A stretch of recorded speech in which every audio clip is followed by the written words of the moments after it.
In this tutorial, I'll show you how to use Vectorizer AI to turn raster images into vector graphics quickly. So I'm going to Vectorizer.ai's website, and it says drag image here to begin. I have this image of a cute dog that I want to vectorize. So I'm just gonna click and drag it into that spot. It's asking me if I want to crop the image, so I guess I could crop a little of this top off.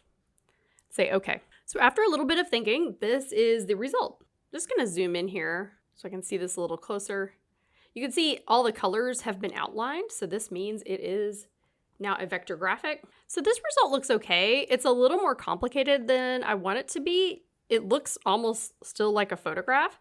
So I can go up to the top left, and this is showing me that it's actually using 50 different colors in this graphic right here. And if I scroll down, it's showing me all the colors that are in this file. And here are the first 50. I like to use a small number of colors when I'm vectorizing. So I'm gonna start maybe with 10. Let's just click on this number 10 down here, and let's see how this changes. I actually like the dog a lot more. This tongue is a little bit strange. It doesn't look like a tongue anymore. And I can see that red is the color of number 8. So if I just go down one more to 7, it gets rid of that red, and it really is starting to give me the result I'm hoping for, which is a simpler amount of colors. Let's just test this even further. Let's go down to 5 colors. Ooh, that did lose some of the quality down here. Let's try 6, back to 7. Okay, I actually think 7 is kind of a magic number here, and I think this is a really nice result. So let's go with this. I'm going to click the check mark. And one more thing we could do this split view up at the top left.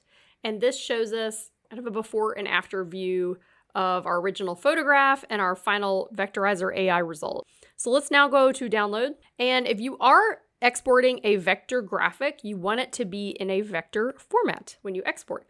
So SVG stands for scalable vector graphic. So that is what we will export as. An EPS file is also a vector graphic. So SVG is kind of a more standard vector graphic file type, so we're gonna just go with that. I'm not gonna adjust anything else here. Let's just click download. This is not a free tool. If you do want to download the SVG, it looks like you have to pay a monthly fee or buy credit. I think this is totally worth it and a lot cheaper than Adobe Illustrator per month. So that's how you use Vectorizer.ai to create vector graphics from images. If you like this tutorial, hit the thumbs up and leave me a comment below. And subscribe to Cry Studio for more graphic design tutorials. Thanks so much.